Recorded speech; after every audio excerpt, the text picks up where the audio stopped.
Welcome to the Gig Boss Podcast, a show about artistry and industry in music. My name's Adam Meckler, and it's my mission to get you the tools to have a thriving career. And today we're talking about distribution companies, namely the big three, CD Baby, Tunecore, and Distrokid. Right? There are others. We're going to focus on these three. We're going to go pros and cons of these three. I'm going to give you the pricing and the features that go along with that pricing. They're pretty different company to company, so it really depends on the numbers that you're doing and the things that you need, and we'll get into that in a second. I am in a hotel room in Winona, Minnesota. I am off doing a 2-day recording session with the John Paulson Big Band. John won a grant. We're going to talk a little bit about grant writing coming up. This is a great way for artists to pay for like big scale, large scale projects, collaborative work. And there's lots and lots of opportunities for grants. So I'd encourage you to start looking into that stuff if you're an artist, especially somebody making art music. John wrote this grant and was able to kind of bring me in from many hours away and put me up in a hotel and pay me a nice fee. So we were in the studio all day yesterday, and it's now Saturday night, Saturday before this episode comes out, and I'm getting ready to go back in the studio this morning. So I'm recording this. Been doing a little bit of research on all these various different distribution companies. And I should say, like, I've used all three extensively. I used Tunecore for a long time. CD Baby first, actually, when it was like, before it was really doing digital distribution and it was really just like CD distribution. And then I used Tunecore next for a while. And I took everything down from Tunecore and I put it up on Distrokid until I reached my artist limit. And it's like I didn't really do enough research on this stuff, and I kind of screwed myself over. My numbers look like way less than half than they would be on my big band stuff, in particular because I took down that record and then I couldn't find the ISRC to like tag to be able to kind of restore where my album was in terms of like playlists. My album was on all kinds of stuff, and I took it down because it was so expensive to maintain on Tunecore. And now Tunecore they still have the release option that I was using, but at the time that was the only option. And I think because of people like me taking down their music and moving it to another platform, they changed their tune, and now, no pun intended, Tunecore changed their tune, and now they have options of like yearly fees that are much cheaper than what I was paying for having a whole bunch of my albums out. And in particular, like Tunecore had this thing where you would do like a one-time fee to release the album, and then it'd be like $50 a year to keep it up on streaming platforms. And when you've got like, I had like 8 or 9 or 10 albums up with Tunecore, I mean, it was like crazy money that I was paying every single month. Because it's like in the various different months that I release each album, that's when I would get hit with the yearly fee when each year came around. So if it was $100, $200, $250, $300 here and there, it's like that's a lot of money for somebody who's making their living as a full-time musician. And that was certainly the case for me, and it hurt every time it came around. It'd be like January, February, when money was tight, when there weren't as many gigs, and then I'd get hit with $250 from Tunecore, and I'd be like, damn it. It just was hard. And so I took it down, and then they changed their whole, like the next time I logged in, they were like, hey, change your platform over to this monthly or this yearly thing that was far cheaper than what I was paying. So it was a little bummed that I didn't hang around a little bit longer and then just go with that. But I'll get into the nitty gritty of each individual one. I'm using CD Baby a lot now, and I like CD Baby for a lot of reasons. I think in terms of extra features, like helpful promotional materials, articles, a great podcast, like CD Baby is ahead of the competition, very much ahead of the competition. In terms of how many numbers you do, you may or may not want to use CD Baby, and we'll get into that right now. All right, so I'm going to pull up my spreadsheet. I made a spreadsheet. We'll go through each different point for each different platform. So I've been going back and forth on how to do this. I think that's going to be the most streamlined way to do it, and I'm just going to make sure that I don't lose the view of my DAW, so I don't have some kind of CPU overload like I did last time I tried to record this. Okay, Tunecore. The cost. Okay, we're going to go Tunecore first. The cost, there's a rising artist option for $14.99 a year.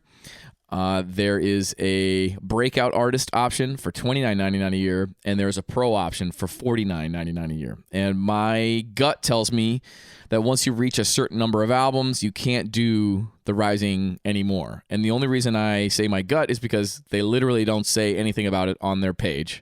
I looked everywhere for this information.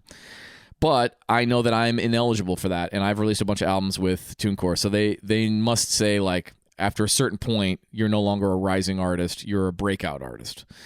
And so with a breakout artist and the pro artist, the $29.99 versus the $49.99, it's really not a lot of differences. Like the extra stuff that you get, and I'll just kind of pull it directly from their website.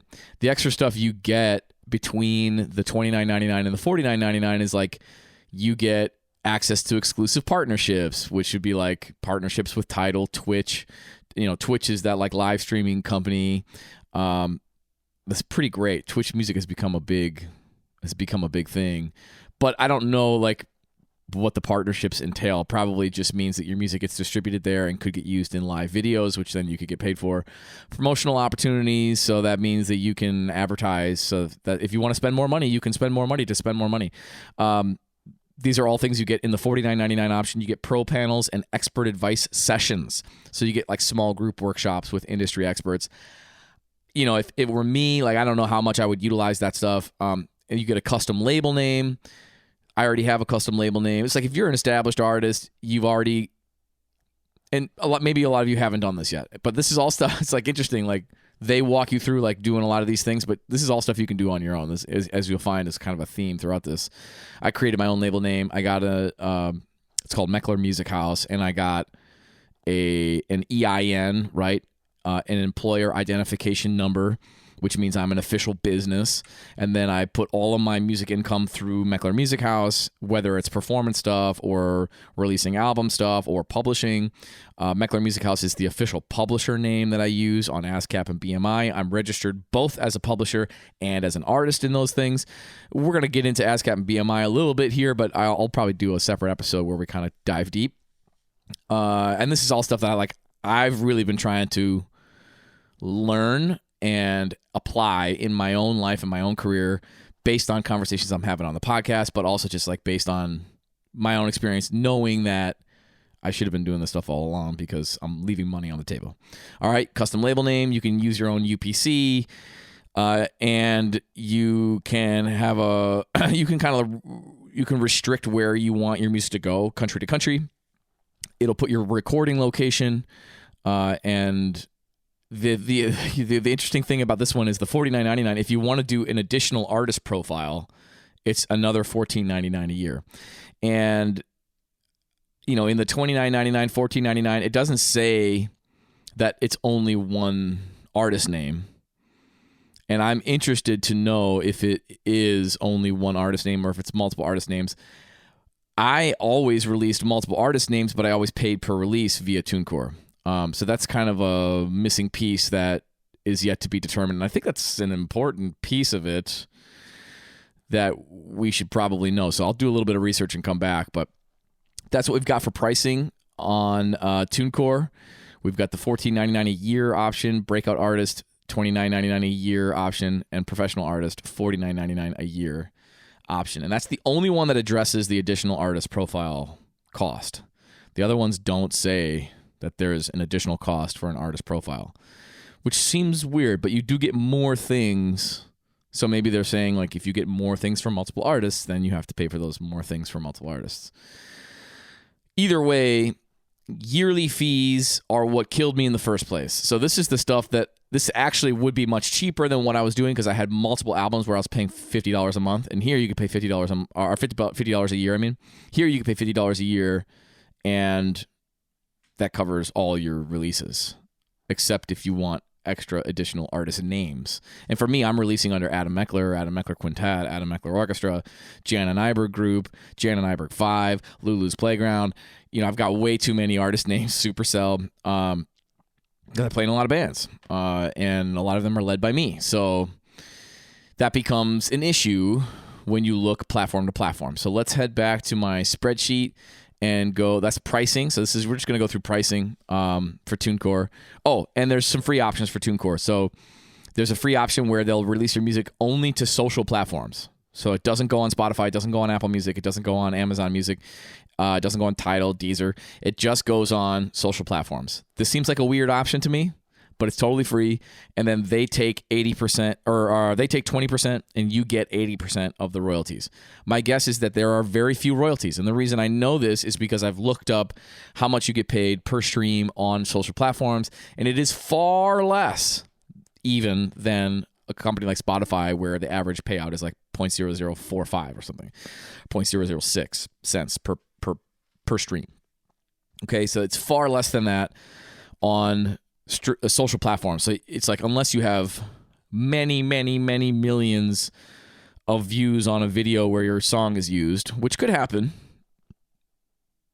but it's, if we're being honest, it's pretty unlikely.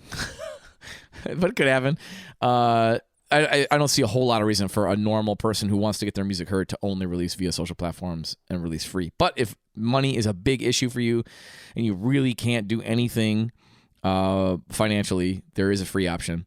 And then you have a per release option. Now, this is like the grandfather. This is the stuff that I was doing back in the day. Per release, you could do $9.99 per single. And then per release album, you could do $29.99 per album with a $50 a year fee. And that's what I was doing. I was releasing albums, $29.99 fee, and then $50 a year fee. And I had like 10 albums out. I mean, it's like a ridiculous $500 a year. I wasn't making that much in streaming at the time. This is really like in the in-between, when CDs were still being sold pretty prominently, pretty consistently, and streaming was building. Right. And now it's like streaming is basically taken over. I was just I got to see the McNasty Brass Band guys here in Winona last night, and I was talking to their band leader, Stan, and he was like, yeah, he said something like, 5 years ago, we were 5-3 vinyl to CD sales. Now we're like 6-1 vinyl to CD sales. So they sell way more vinyl than they sell CDs. I have mentioned on the podcast before that there are some small record labels I work with, Shifting Paradigm Records in Minneapolis, Rope-a-Dope Records out of Philadelphia, that have said that they've found a niche audience for CD sales, and their CD sales have actually gone up because they've gotten better at targeting those niche audiences. But I don't think that means that CDs are making a comeback.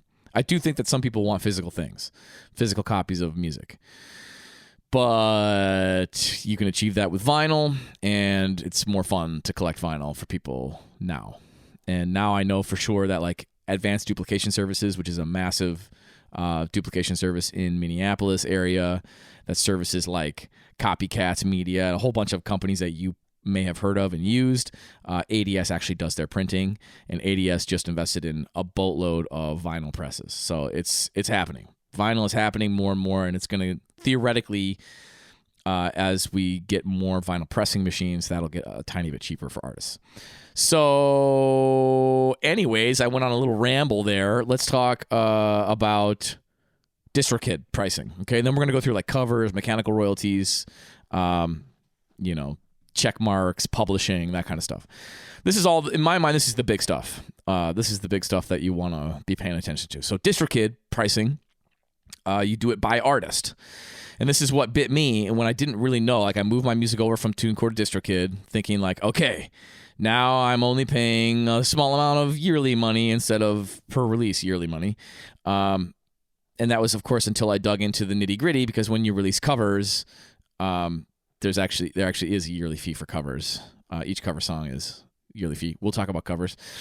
Distrokid is by artist, so $19.99 a month. Man, I keep screwing that up. $19.99 per year. Okay, these are all per year. $19.99 per year. You get one artist name. Okay, and let me be clear that if you are, an artist name of Jasmine Smith, right, and you do a collaborative song with Justin, and you release that song as Jasmine Smith and Justin being both primary artists, that counts as another artist name with Distrokid. I ran into this problem. This was not clear when I signed up for Distrokid.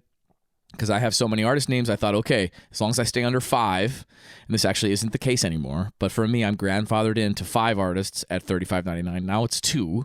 We'll talk about that in a second. If I had known that, I probably would have gone with a different distribution platform. But whatever, here we are, Distrokid. If you are going to do a collaborative song with an artist and release it under 2 primary artist names, which is beneficial if the person you're collaborating with has a following on Spotify and will also pitch the song when it comes out via Spotify for Artists, pitch to editorial playlists, okay? And if you haven't done that yet, I've talked to so many artists who are releasing music and they have no idea about this, and it's kind of amazing to me that people still don't know about this. You have to claim your artist profile through Spotify for Artists. You have to have music on the platform already to be able to claim your artist profile. And then when you release something, as long as you give it a window of like 2-3 weeks before the song comes out, you can pitch that song to Spotify editorial playlists. That is the only way, as far as I know, to get your song placed on editorial playlists via an bit like as a DIY independent artist. You have to sign up for Spotify for Artists. You have to pitch your song to Spotify editorial playlists via Spotify for Artists. Okay? The benefit of having 2 primary artists is that both primary artists, as long as they are managed under separate Spotify for Artists accounts, both people can pitch the Spotify for Artists editorial playlists. Okay? That increases your chances of getting placed. Obviously, 2 pitches versus 1, okay? And you are also tapping into listenership from other artists. I'm doing a lot of collaborative work now.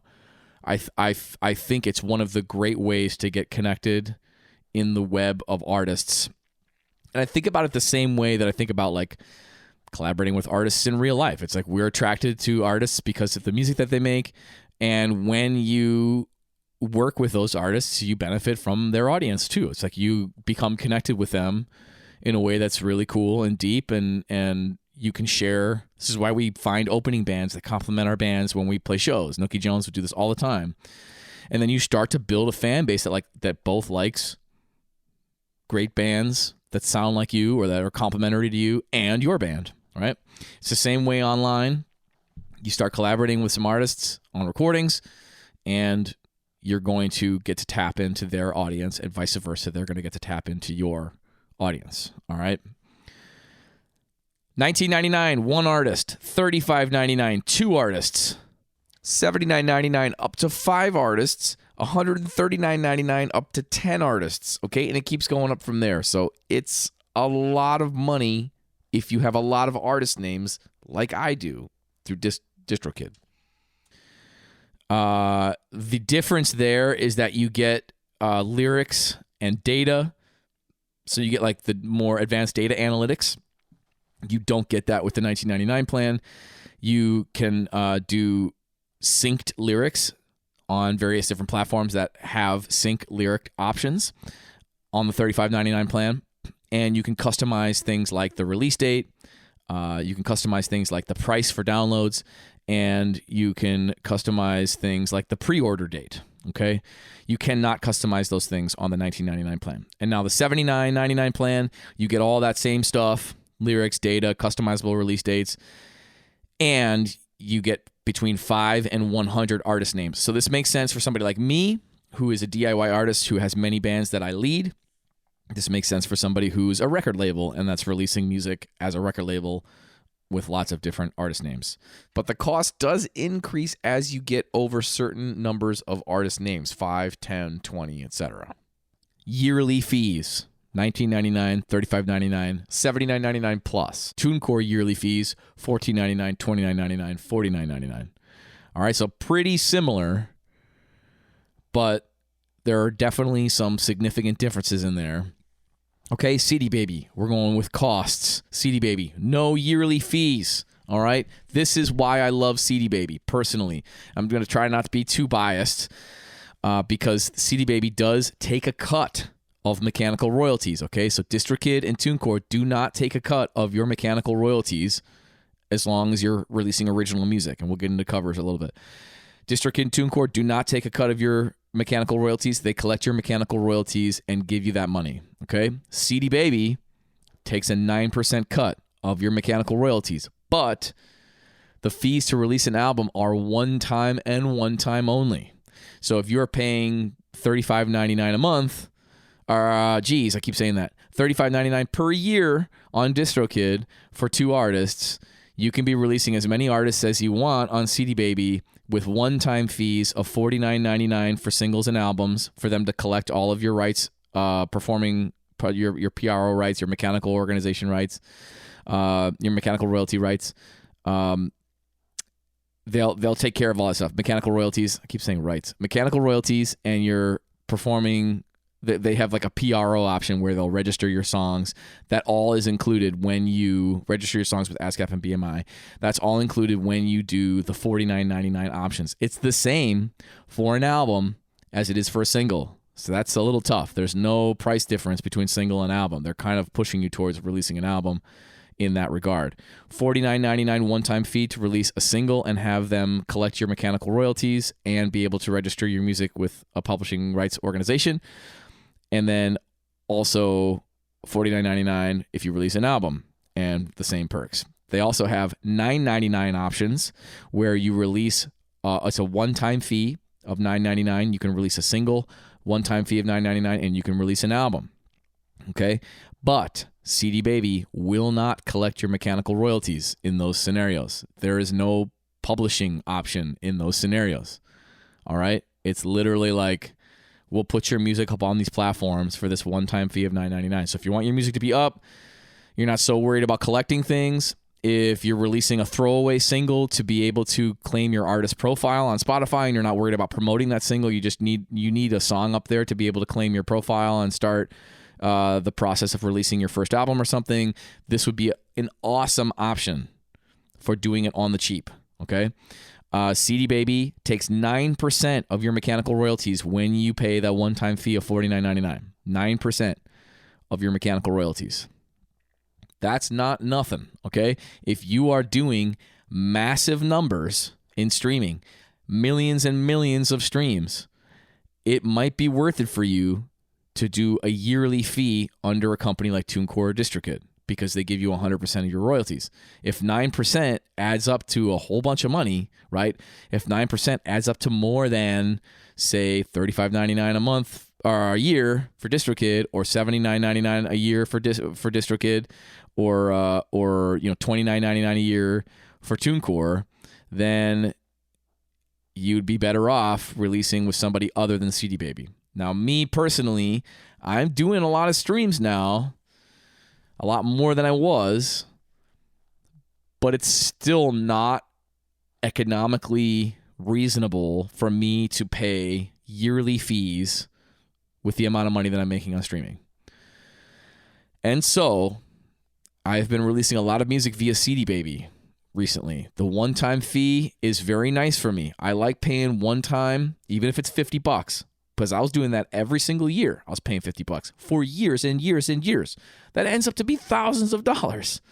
You know, if you think about the money you're making in streaming, it just doesn't cover it.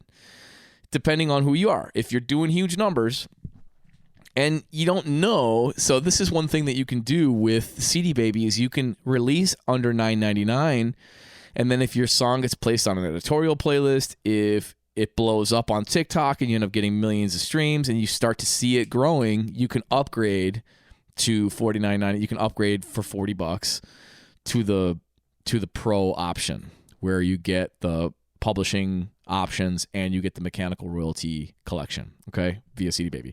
So you can upgrade. But again, they're going to take 9%. But you have that option to go $9.99 one-time fee to start.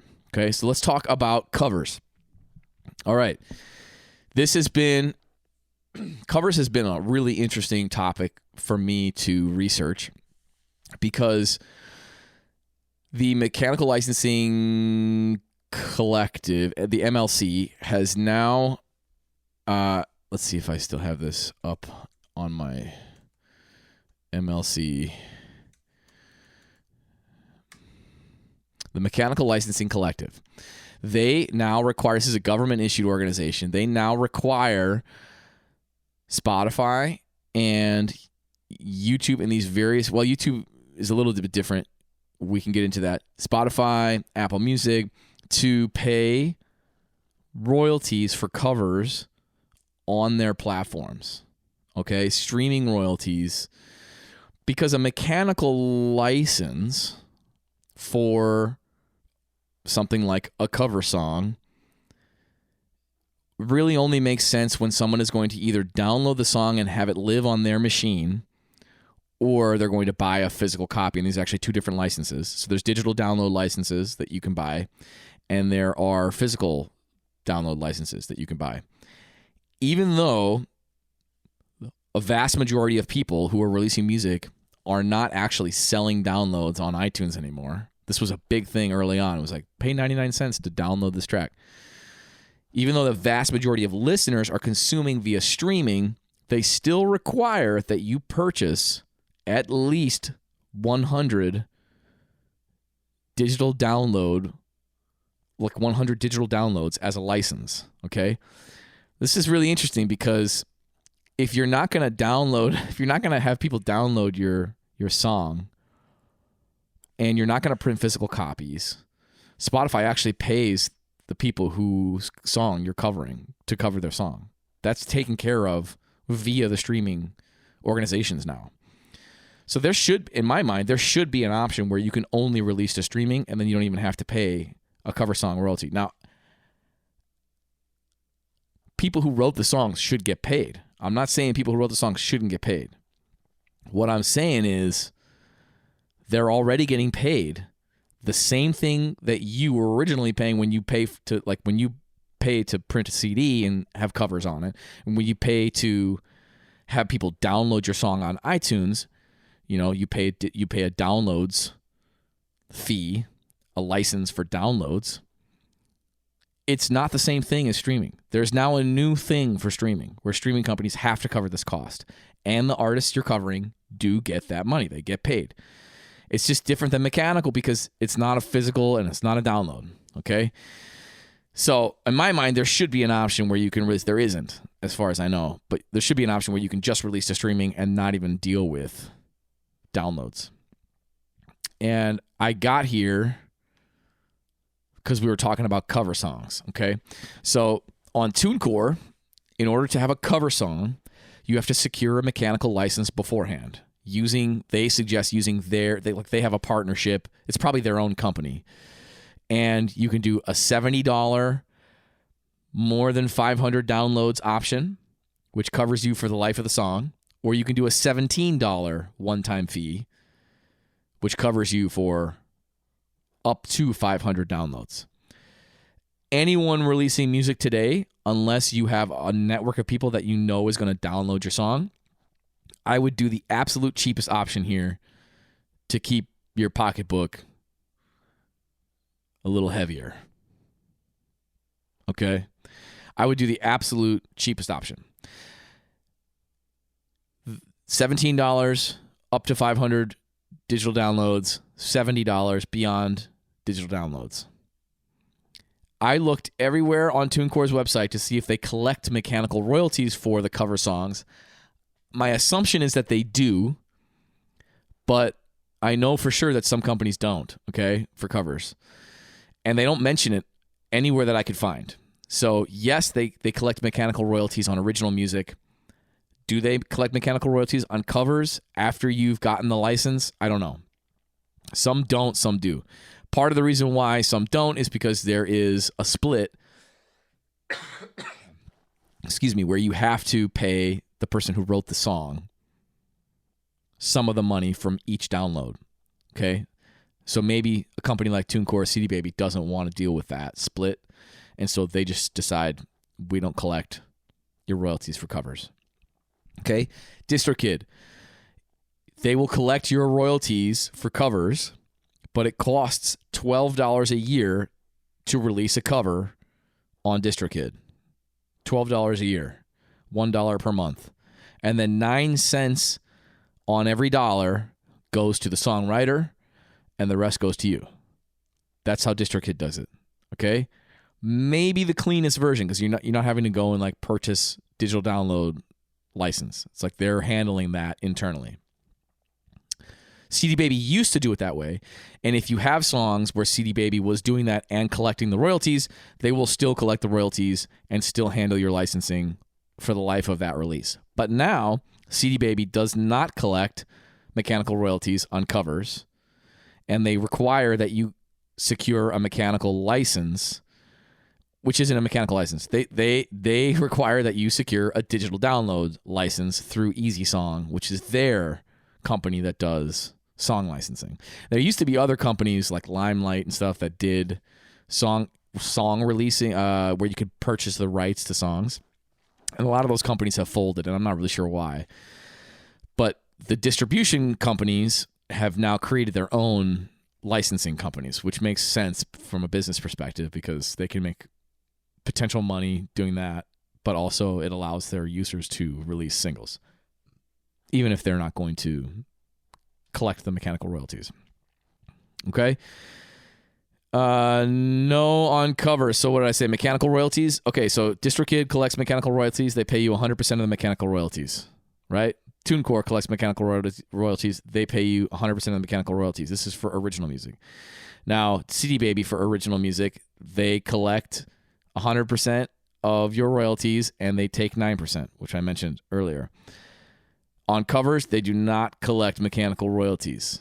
Okay? Distrokid covers, they collect the mechanical royalties for covers, but they take 9 cents and they give it to the songwriter and they charge you $1 a month to maintain every single different cover. So if you do a whole album of covers, that's going to be 12 times 12 times 12, 12, or 12 plus 12 plus 12 plus 12 plus 12 plus 12, right? 12 times 10 or whatever if it's a 10-song album of all covers.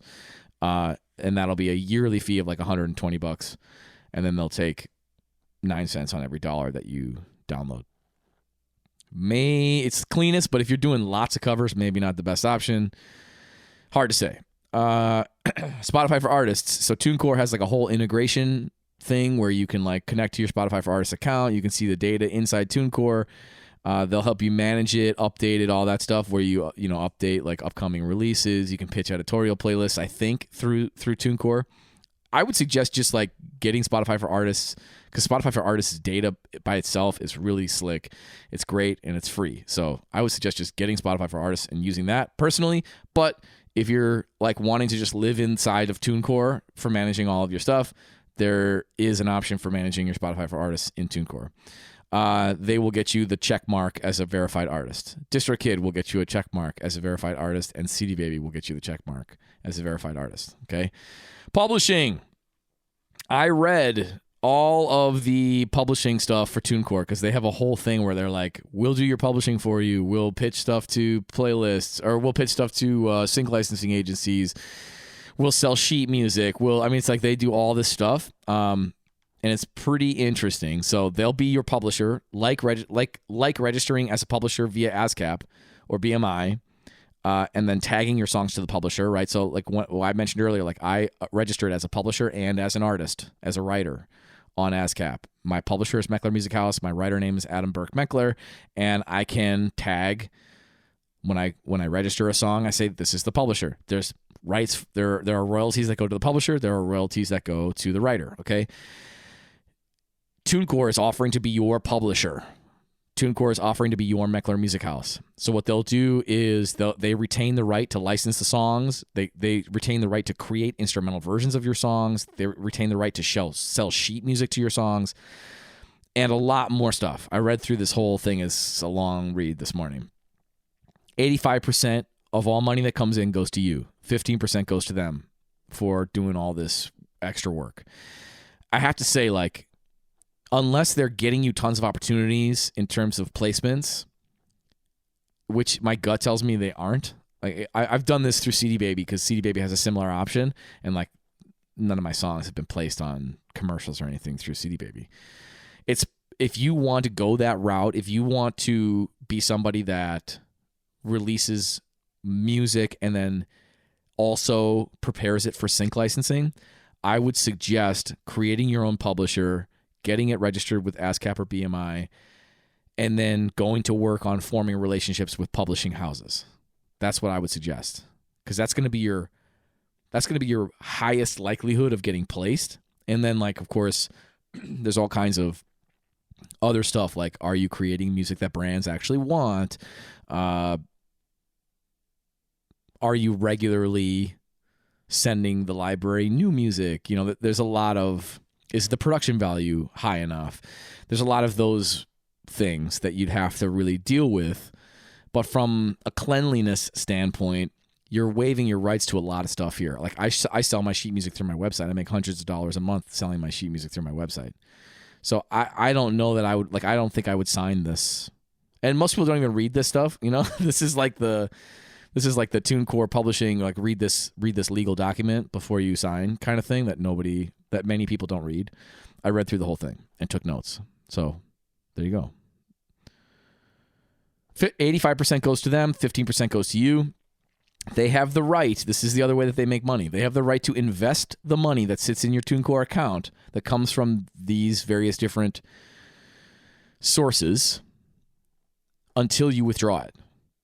Like, that's how they make more money on you, right? Your money is sitting in their account, and so they take it and they put it in an investment fund, and they pull it together with everybody else that's a part of this program, and they make money in interest on the money that's sitting in your account. So if you don't withdraw it, they'll continue to make money on it. I don't, you know, from a moral standpoint, unless they don't have enough liquid funds they become a bank in that sense, right? They're a bank. And so unless they don't have enough liquid funds to pay everybody out, if everybody did a run on the bank, if everybody decided I'm withdrawing all my money from Tunecore would be screwed, right? They may have to declare bankruptcy. That's what has happened to banks in the past. And has happened to like Full Tilt Poker and like these online poker platforms where they were doing the same thing, but they didn't have enough liquid funds to pay out withdrawals. So I don't know. That's a little sketchy, but from a business, like my business mind is like, oh yeah, I can see like why a company would do that so that they can stay afloat and continue offering these cool things to you. If they think you're fraudulent in any way, so if they feel like you released a song that's stolen from somebody, then they can block you from withdrawing your funds. That's an addendum in the legal document. You're required to pay any collaborator. So if all the money comes in to you and the song was a collaborative effort, you are responsible for paying the collaborators associated with those songs that got placed in sync. There is a one-time setup fee. They do not tell you what it is. So I don't know. Any third-party claims are on you. So if somebody goes to sue,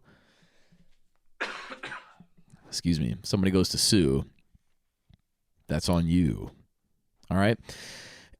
Distrokid is much cleaner in the sense that there's less, and that's not necessarily a good thing. There is less stuff like we'll be your publisher, we'll register your stuff with PROs, we'll, you know, here's a bunch of promotional help. Like they do have some of that. They have hyperfollow and a couple other little things that are mostly free. But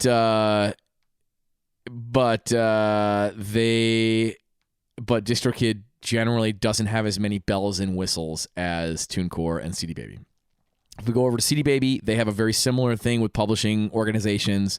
They will register your music with a PRO. They will collect the royalties. They do not collect performance royalties, which they are pretty clear about in their addendum, which like TuneCore doesn't do that either, but they don't mention that. Performance royalties are a different thing. We're going to do an episode on how to get performance royalties. XJ Will talked about it in his episode about sync licensing, so if you want to go there, you can hear him talk about it. Does not collect performance royalties or royalties from iHeart, Pandora Radio, or Sound Exchange. And I just feel like I got to read this to you because it's funny. Because, you know, it's like Sound Exchange is another thing you got to register for. I follow this guy, Heatbox, Aaron Heaton. He's a musician, and he's getting ready to release a new thing. And he wrote, getting your internet ducks in a row for a modern album release is like first set up your album on TitleBonk. This will distribute the art to all streaming services except Sponder. For Sponder, you need a GoWizWiz account. You can log in with your Duffy username if you already have one. Then get your track names uploaded to Young Pickle so they can be formatted correctly through a speed-up cloud network. This will make sure that the track names show up on car stereo interfaces when streamed through Earstank. Next, get your permission key through Keypile. Use this key to enter your art place domain, but be sure to register through OMFG Industry Standard Protocol Backdoor Webcam Sidechain. Hilarious, right? Obviously a joke. None of these things are real, but this is what it's like. It's like there are so many options, so many things that you have to register for.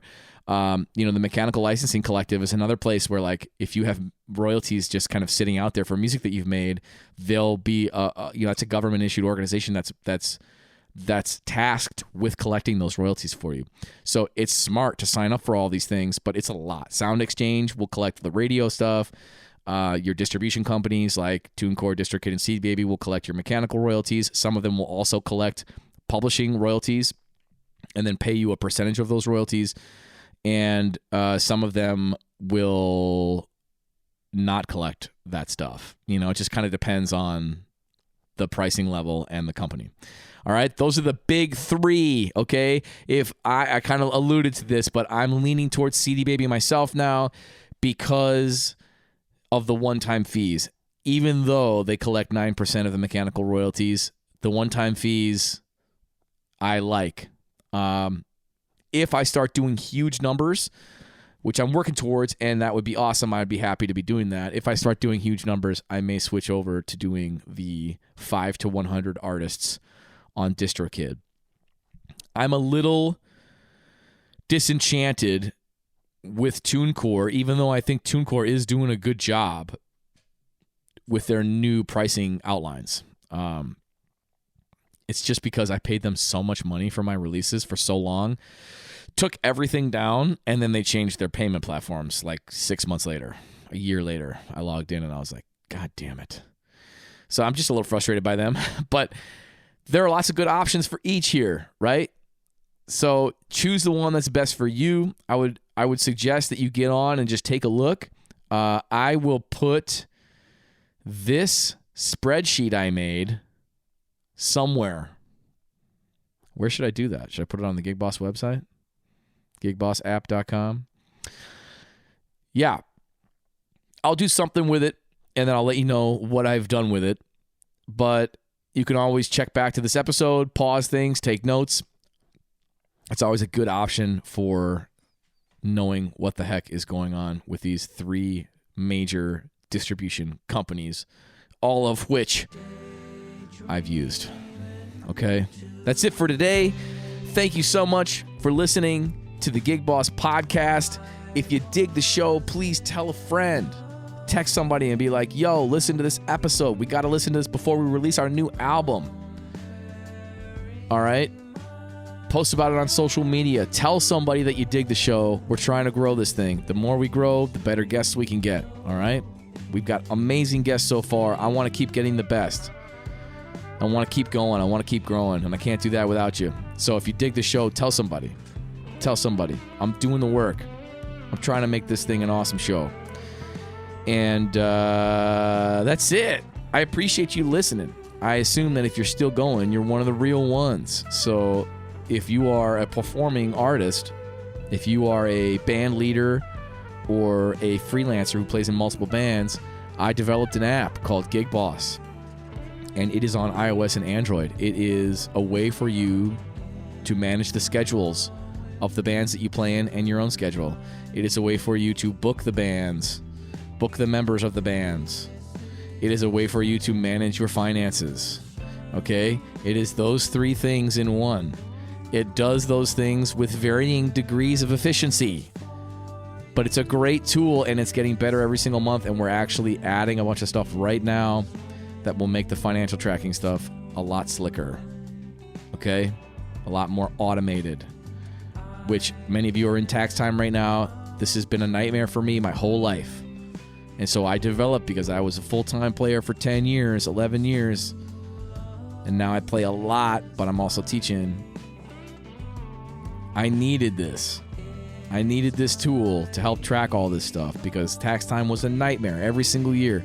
I'm trying to automate it all. I'm trying to make it easy to communicate with your band members. I'm trying to make it easy to get your schedules synced. Okay? That's what Gig Boss app is. Download it. Start using it. Let me know what you think. Send me an email. Adam@gigbossapp.com. Much love, everybody. Hope you're all thriving.